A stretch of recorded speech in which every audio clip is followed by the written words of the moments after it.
Hello everyone, my name is Raman Luthra and welcome to C Raman Luthra classes. आज हम एक बहुत ही इंटरेस्टिंग टॉपिक पढ़ने वाले हैं जो कि है डायरेक्ट और इनडायरेक्ट टैक्सेस। अगर आप डायरेक्ट और इनडायरेक्ट टैक्सेस को पूरा पढ़ना चाहते हो तो आपको 1 साल का टाइम देना पड़ेगा। तो इतना टाइम हमारे पास है नहीं, तो जितना एग्जाम रिलेवेंट है उतना पढ़ने वाले हैं आज हम।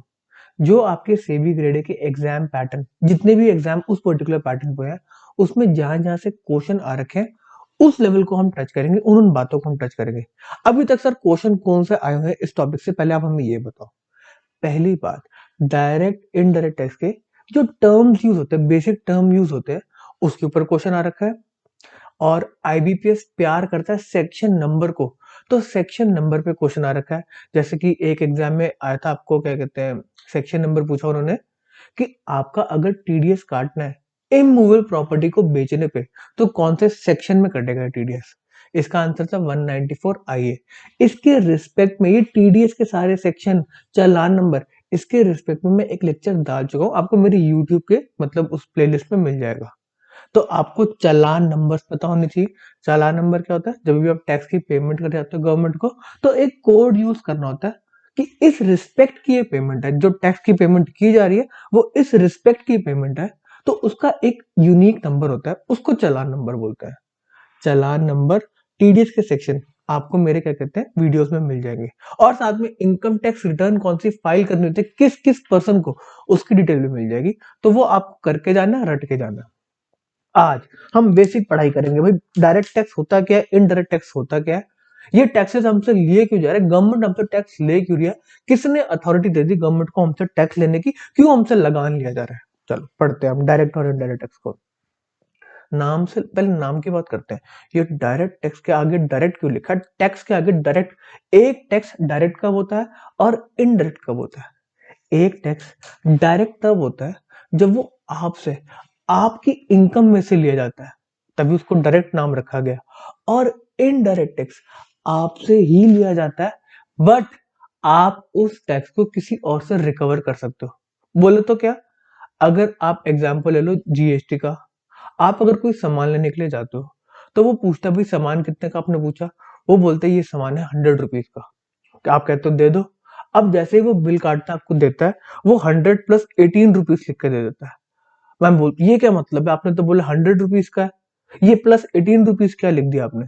तो वो दुकानदार बोलता है कि ये तो गवर्नमेंट का पैसा है, मेरा तो 100 ही है, और 18 रुपीज जो मैं आपसे ले रहा हूँ वो जीएसटी के है। तो वो इनडायरेक्टली, इनडायरेक्टली टैक्स ले रहा है, वो मेरे से टैक्स ले रहा है गवर्नमेंट को देने के लिए। ये उसकी जेब से नहीं जा रहा, उसकी जेब से पैसा नहीं जा रहा। और अगर कहते डायरेक्ट टैक्स का क्या मतलब हुआ, अब उसने जो 100 रुपीज की मेरे को चीज बेच दी, उसको खुद की कॉस्टिंग आती थी, उसको खुद की कॉस्टिंग आती थी मान लो 60 रुपीज, तो उसने 40 रुपीज कमाए, 40 रुपीज कमाए।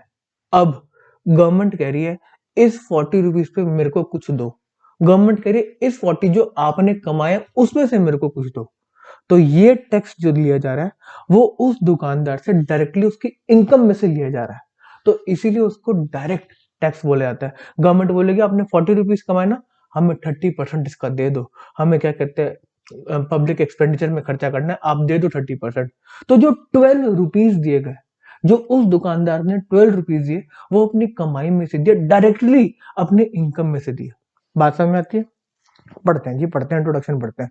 Direct tax, if tax is levied directly on the income or wealth of a person, then it is a direct tax। समझ में आते हैं? डायरेक्ट टैक्स है, उसकी इनकम में से हम डायरेक्टली ले रहे हैं। The person who pays the tax to the government can not recover it from somebody else, that is the burden of direct tax can not be shifted. अब अगर वो दुकानदार मेरे को बोलता वो 100 रुपीज की चीज है, मेरे को 12 रुपीज और दे दो, क्यों दे दो, मेरा इनकम टैक्स हो जाएगा, मेरा इनकम टैक्स भी आप दे दो, तो वो इनकम टैक्स मुझसे थोड़ा रिकवर कर सकता है। मैं भाई आपकी इनकम मैं क्यों टैक्स दूं, आप अपना टैक्स खुद देना। तो इनकम टैक्स का बर्डन कभी भी शिफ्ट नहीं किया जाता, वो उसकी जितनी इनकम होगी उसका कुछ परसेंटेज उसको देना होता है। बात समझ में आती है? ठीक है। इनडायरेक्ट टैक्स क्या होता है? If the tax is levied on the prices of the goods और सर्विसेज, इनकम की बात नहीं चल रही, गुड्स को बेच रहे हो, सर्विस को दे रहे हो, उसी बात पर टैक्स दे दो। If the tax is levied on the price of goods or services, then it is indirect tax। Goods and service tax और custom duty इसका एक एग्जांपल है। कस्टम ड्यूटी क्या, अगर आप क्या कहते हैं फॉरेन से कुछ सामान इंपोर्ट कर रहे हो तो गवर्नमेंट कहती है आप बाहर से क्यों सामान लेके आ रहे हो, हमारे इंडिया में सामान की कमी है, आप बाहर से सामान लेकर आ रहे हो तो हम आप पर टैक्स लगाएंगे, तो उसको कस्टम ड्यूटी बोलते हैं। ठीक है। In the case of indirect tax, the person paying the tax passes on the incidence to other person, एक किसी और पर्सन को ट्रांसफर कर देता है। अगर कोई इंपोर्ट कर रहा है सामान को, आईफोन इंपोर्ट हो रहा है यूएसए से, जहां पे भी बनते हैं, चाइना में बन रहे हैं, जहां पे वहां से आईफोन का स्टॉक भर भर के आ रहा है। अब जो कस्टम ड्यूटी दी जा रही है उस आईफोन के ऊपर, वो रिकवर करेगा ना आगे जाके, वो क्या वो लोगों से चार्ज करेगा ना, भाई मेरे को तो कॉस्टिंग पड़ गई इतनी महंगी, मैं लोगों से रिकवर करूंगा। ऐसे ही अगर क्या कहते हैं जीएसटी लेना है, जीएसटी लेना है, गवर्नमेंट ने बोला आप फोन बेच रहे हो 50,000 रुपीज का, तो उस पर आप 18% का टैक्स लगा के दो, तो हम क्या बोलेंगे, हम 50,000 का फोन लेके गई, जो जो पार्टी है जो सामान बेच रहे हैं आईफोन, लो 50,000 का आईफोन, और साथ में 18,000 रुपए गवर्नमेंट के देने वो दे दो, टैक्स मांग रही गवर्नमेंट, इनडायरेक्ट टैक्स, मैं रिकवर कर लूंगा आपसे। ठीक है। तो टाइप ऑफ टैक्सेस में हमें बात समझ आती है। एक होता है डायरेक्ट टैक्स, जिसका एग्जांपल हमने पढ़ लिया इनकम टैक्स, इनकम टैक्स आपकी इनकम पे लगेगा।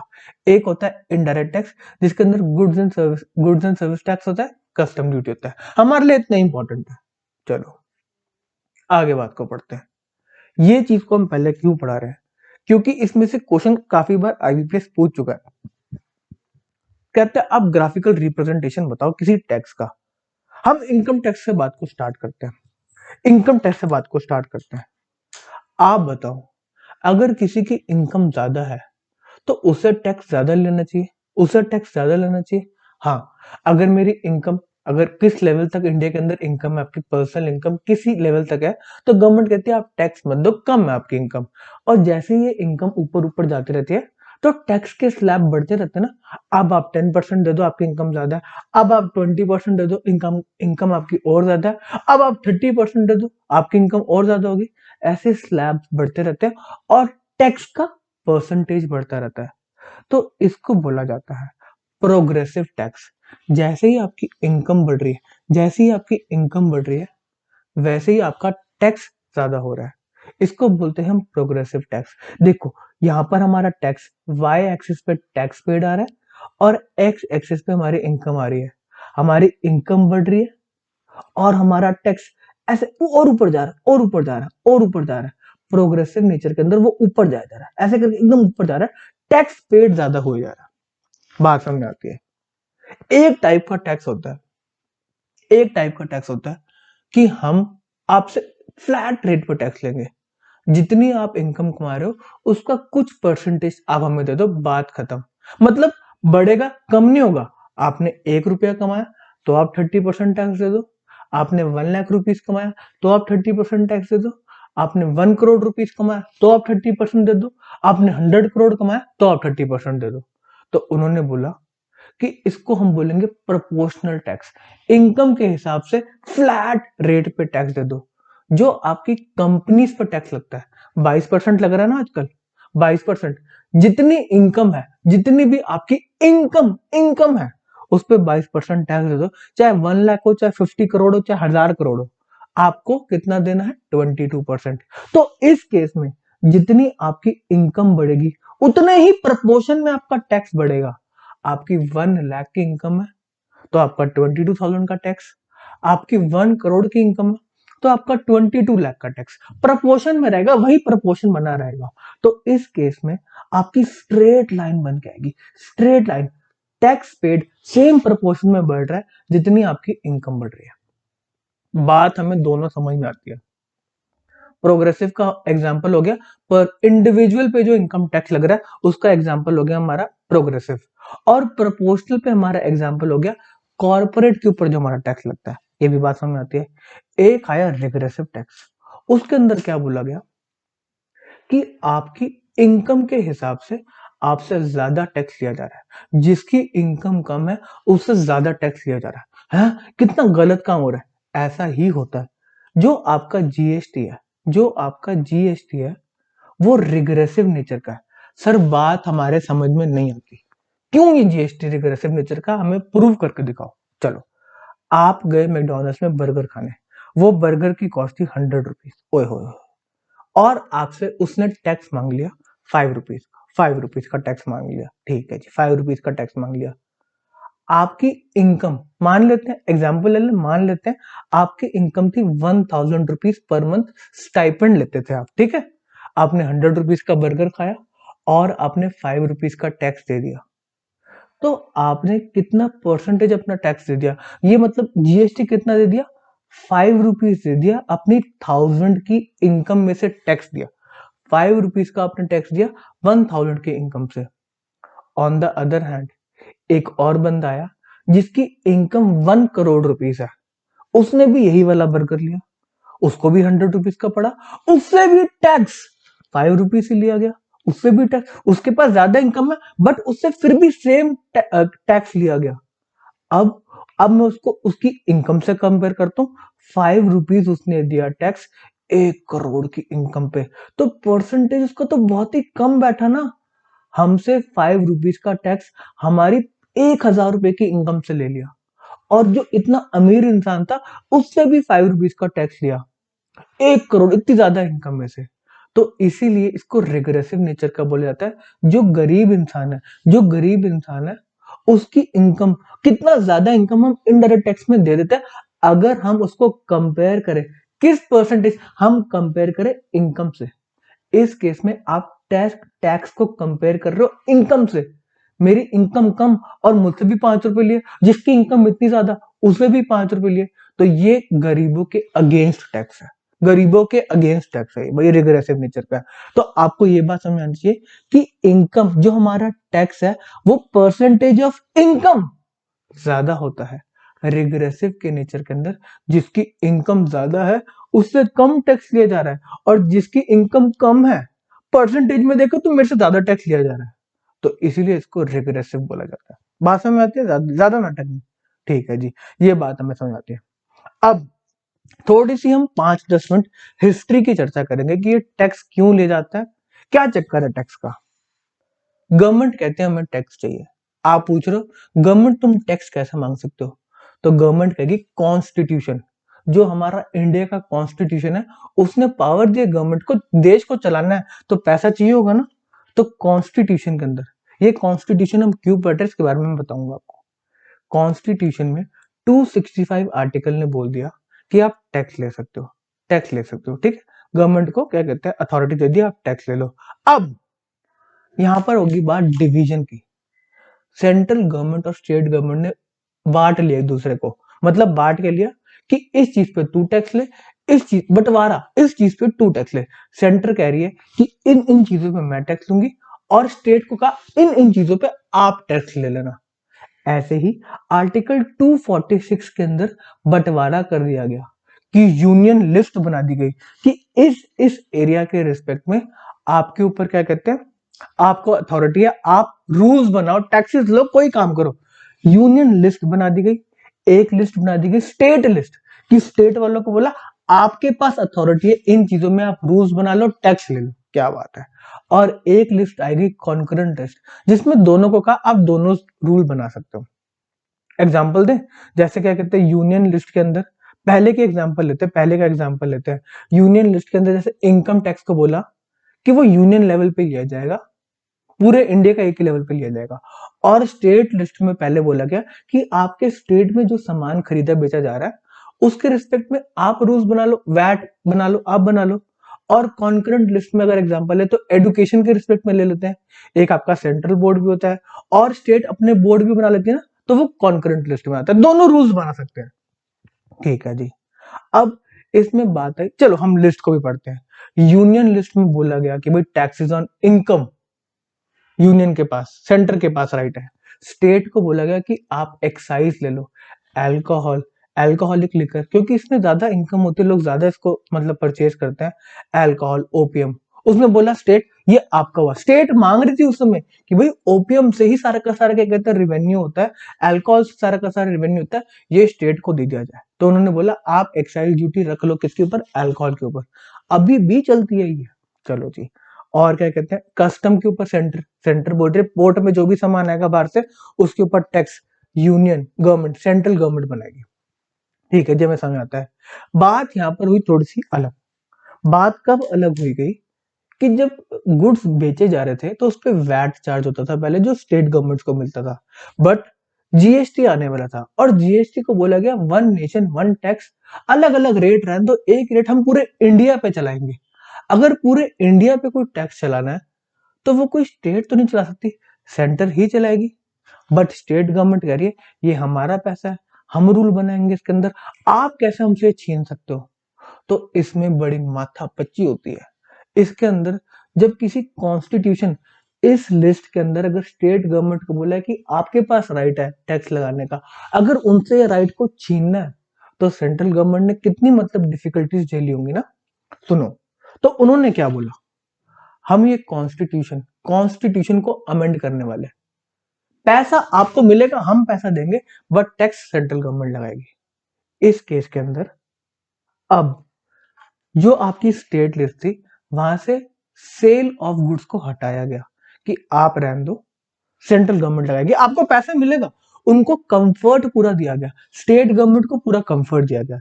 यहाँ पर देखो अलग से आपको एंट्रीज दिख रही है, 92 A B C, taxes on sale of goods और purchase services, taxes on consignment goods.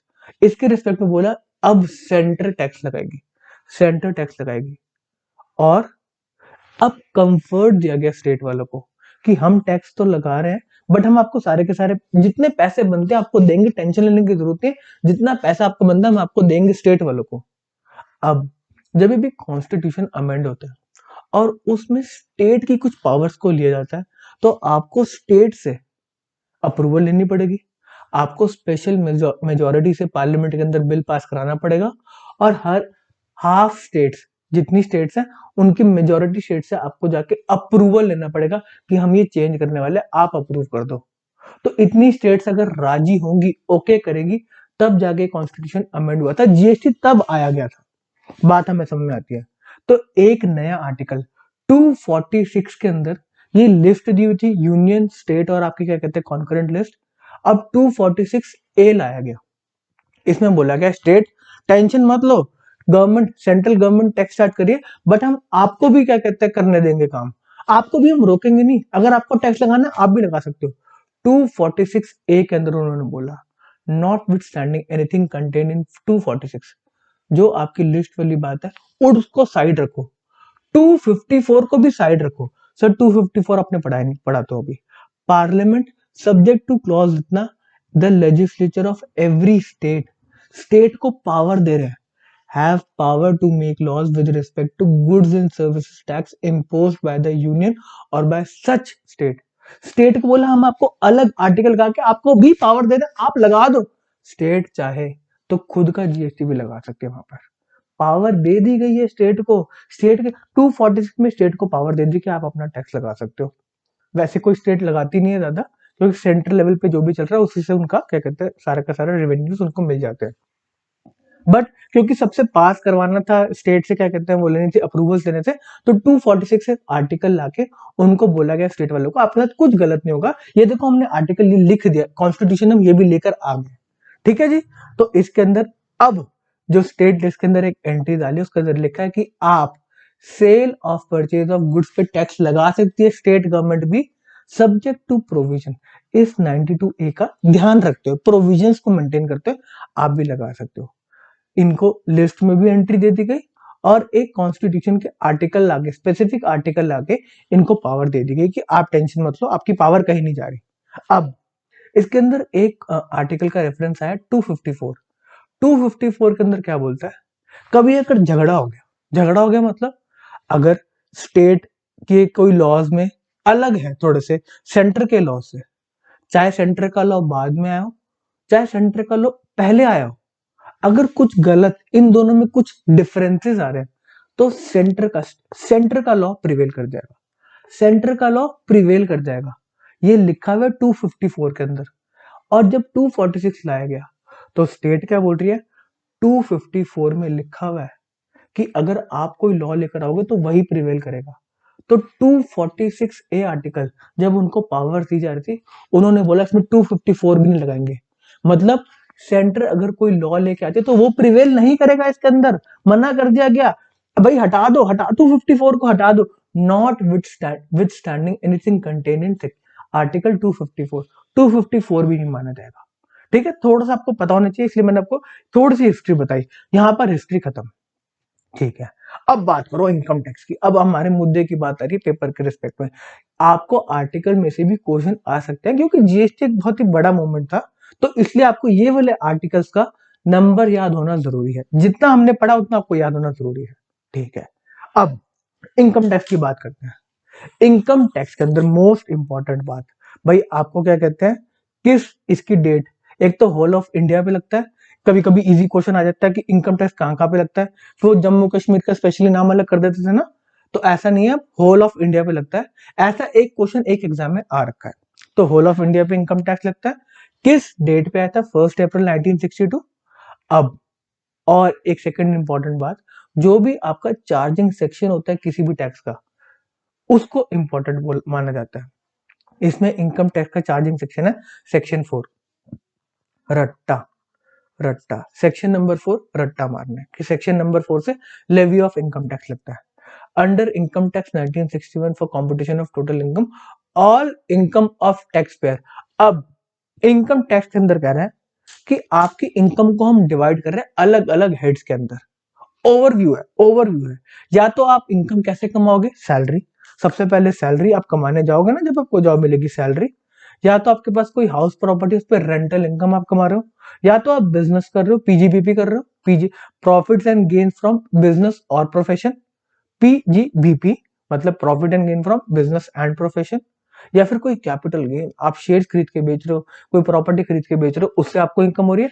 या फिर कोई अदर सोर्स। अदर सोर्स में क्या आता है, आपको कोई बैंक ने, एफडी ने इंटरेस्ट इंटरेस्ट मिल गया, वो सारी चीजें, छोटा मोटा डिविडेंड आपको मिल गया वो। ठीक है, अगर आपने शेयर्स को बेचा, उसमें कुछ एप्रिसिएशन करके कमाया, तो वो कैपिटल गेन है। अगर उन्हीं शेयर पे अगर आपने कुछ डिविडेंड कमाया, तो वो आपकी अदर सोर्स की इनकम है। ये मोटा मोटा हेड्स डिवाइड कर दिए गए। इसके अंदर के सेक्शन याद करना मतलब पॉसिबल नहीं है, तो मत करना, उस चीजों में जाने की जरूरत नहीं है। जो सेक्शन आपको याद करना है वो मैंने आपको बता दिया। आपको सेक्शन याद करने हैं टीडीएस वाले, आपको करने हैं डिडक्शंस के सेक्शन। 80 के अंदर जो आपके सेक्शन है डिडक्शन के, वो आपको याद करने हैं। और आपको चालान, इनकम टैक्स की फॉर्म, रिटर्न नंबर, वो याद करना है। ठीक है। Accordingly income earned is classified as follow.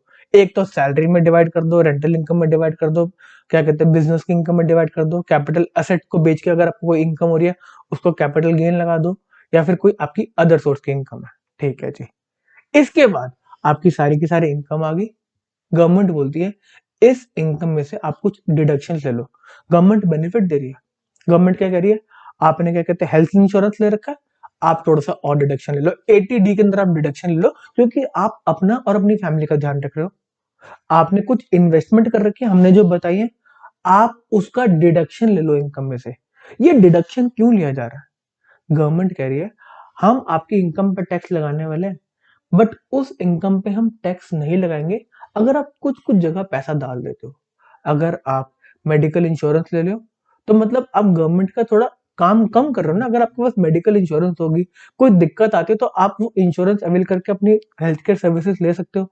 तो गवर्नमेंट कह रही है हम अपने रिस्पेक्ट में आपको ये बेनिफिट दे रहे हैं, अगर आप मेडिकल इंश्योरेंस ले रहे हो तो उस पर्टिकुलर पॉइंट में आपसे टैक्स नहीं लेंगे। और अगर आप इन्वेस्ट कर रहे हो अपनी क्या कहते हैं फ्यूचर के लिए पैसे को, तो आप अपना बुढ़ापा सिक्योर कर रहे हो, उस केस में भी गवर्नमेंट कह रही है उस पैसे के ऊपर हम आपसे टैक्स नहीं लेंगे। आप पीपीएफ में 1.5 लाख रुपीस डालो, हम आपसे 1.5 लाख रुपीस के ऊपर जो टैक्स बनता है वो नहीं लेंगे। मोटा मोटी बात, जो इनकम अच्छी कमा रहा जो इनकम अच्छी कमा रहा है, तो उस केस के अंदर उसका पीपीएफ वो 1.5 लाख पर टैक्स लगता है 30%, तो 45,000 का टैक्स लगता है। अगर वो इन्वेस्टमेंट नहीं करता, अगर जिसने वो इन्वेस्टमेंट कर दी और वो टैक्सेबल इनकम में आता है हायर, सबसे ज्यादा हाईएस्ट स्लैब रेट पे, तो उसको 45,000 का सीधा सीधा टैक्स बचता है। बात समझ में आती है। तो ठीक है भाई, हमें क्या कहते हैं इन्वेस्टमेंट करनी चाहिए। पहले हमारी इनकम निकाली गई पूरी पांचों हेड में डिवाइड करके, फिर बोला गया आप कुछ इनकम को इसमें से हटा दो, हम टैक्स नहीं लेंगे, ये इनकम पर टैक्स नहीं ले रहे। तो आपको 80 सेक्शन को पढ़ना है, एक बार मैं आपको लिस्ट दे दूंगा। टोटल इनकम इसके बाद निकल कर आई। ठीक है, अब टोटल इनकम निकल कर आई, इस पे गवर्नमेंट कह रही है हमें टैक्स दे दो, टैक्स दे दो। इसके ऊपर एक और इंपॉर्टेंट बात है, अब जब टैक्स लेने की बात आई, जो हमने इनकम निकाली ग्रॉस टोटल इनकम, उसमें से हमारी डिडक्शन हट गई, उसके बाद बची टोटल इनकम। उस टोटल इनकम पे गवर्नमेंट कह रही टैक्स दे दो, जो भी टैक्स का रेट आ रहा होगा हम टैक्स निकाल के दे देंगे। गवर्नमेंट कह रही रुको रुको रुको रुको, अभी टैक्स मत दो। तो उन्होंने बोला कि अगर आपका टैक्स कम आ रहा है तो माफ है। कितना कम आ रहा है?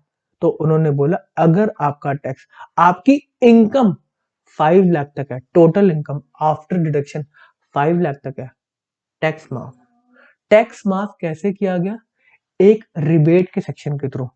मतलब आपका टैक्स बनता है बट गवर्नमेंट कह रही हमें नहीं चाहिए, गवर्नमेंट कह रही माफ, तो रिबेट दे दी गई अंडर सेक्शन 87A।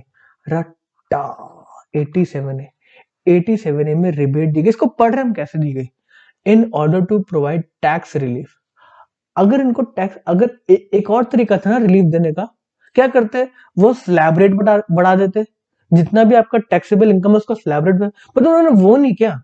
उन्होंने अलग तरीके से सेक्शन लाके बोला कि अगर आपकी इनकम इस लेवल पे है तो आपको टैक्स देने की जरूरत नहीं है। पढ़ते हैं क्या इस सेक्शन में? बोला in order to provide tax relief to the individual tax payer, individuals के लिए आ गया, who are in 5% tax slab, section 87A provides a rebate from the tax payable by the assessee being an individual resident in India whose total income does not exceed 5 lakh. जिसकी 5 लाख तक की income है उसको बोला आपको 100% टैक्स माफ किया जाता है। क्या बात है? The rebate shall be equal to 100% of such income tax. जितना भी आपका इनकम टैक्स बनता है 5 लाख की इनकम पे, वो हम माफ कर देते हैं, माफ कर देते हैं, माफ कर देते हैं। बहुत बढ़िया, क्या अच्छी बात है। तो आपको रट्टा मारना है 87A सेक्शन नंबर। ठीक है जी, ठीक है जी। अब एक और बात पढ़ते हैं। हर एक पर्सन के ऊपर क्या कहते हैं टैक्स लगता है। पर्सन किस टाइप के हो सकते हैं? या तो इंडिविजुअल आपके मेरे जैसे, कुछ HUF हिंदू अनडिवाइडेड फैमिलीज का भी क्या कहते हैं रजिस्ट्रेशन मिलता है, कि मतलब एक प्रॉपर्टी और एक बिजनेस हिंदू फैमिली पूरी चलाती है ना, क्या कहते हैं बड़ी बड़ी फैमिली, तो उसका भी आप रजिस्ट्रेशन ले सकते हो, या पार्टनरशिप फर्म का रजिस्ट्रेशन ले सकते हो।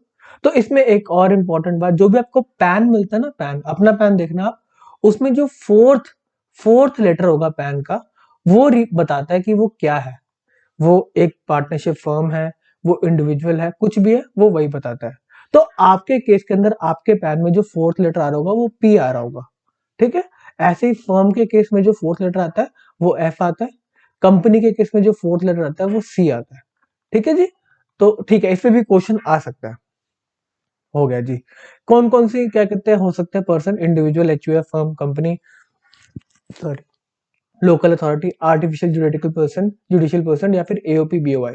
ठीक है जी, ज्यादा कोई इंपॉर्टेंट नहीं है। लोकल अथॉरिटीज आपकी होती है, जैसे कोई नोएडा अथॉरिटी होती है ना अपनी, क्या कहते हैं ये, क्या कहते हैं अपना, जो ये लैंड डिस्ट्रीब्यूट करते हैं, वो लोकल अथॉरिटीज होती है। नोएडा हो गया, ग्रेटर नोएडा हो गया, यमुना अथॉरिटीज होगी, ये लैंड को डिस्ट्रीब्यूट करके थोड़ा बहुत अपना क्या कहते हैं लैंड डिवाइड करके बेचती है। तो गवर्नमेंट ये भी लोकल अथॉरिटी मानी जाती है, गवर्नमेंट का पार्टी मानी होती है। एक होता है आपका आर्टिफिशियल जुडिशियल पर्सन, इसके अंदर आपके क्या कहते हैं मॉस्क आ गए, मंदिर आ गए, गुरुद्वाराज आ गए, उन सब का भी रजिस्ट्रेशन होता है, वो ये होता है। फिर association of person, body of individual, बड़े सारे लोग मिलकर अगर कोई बिजनेस कर रहे हैं, बड़े सारे लोग मिलके, इंडिविजुअल HUF मिलके कोई काम कर रहा है, इंडिविजुअल फर्म मिलके कोई काम कर रहे हैं, तो वो AOP या BOI बना सकते हैं। ठीक है, ये मैं बात समझ आती है, ज्यादा इंपॉर्टेंट नहीं है, छोड़ दो। ठीक है जी। इनकम टैक्स में आपके लिए इतना ही रेलिवेंट है। नेक्स्ट लेक्चर आपका GST के ऊपर आएगा, इसके बाद वो स्टार्ट हो रहा है। तो इनकम टैक्स के लिए इतना रेलिवेंट है और आपको कुछ नहीं पढ़ना एग्जाम के लिए। चलो।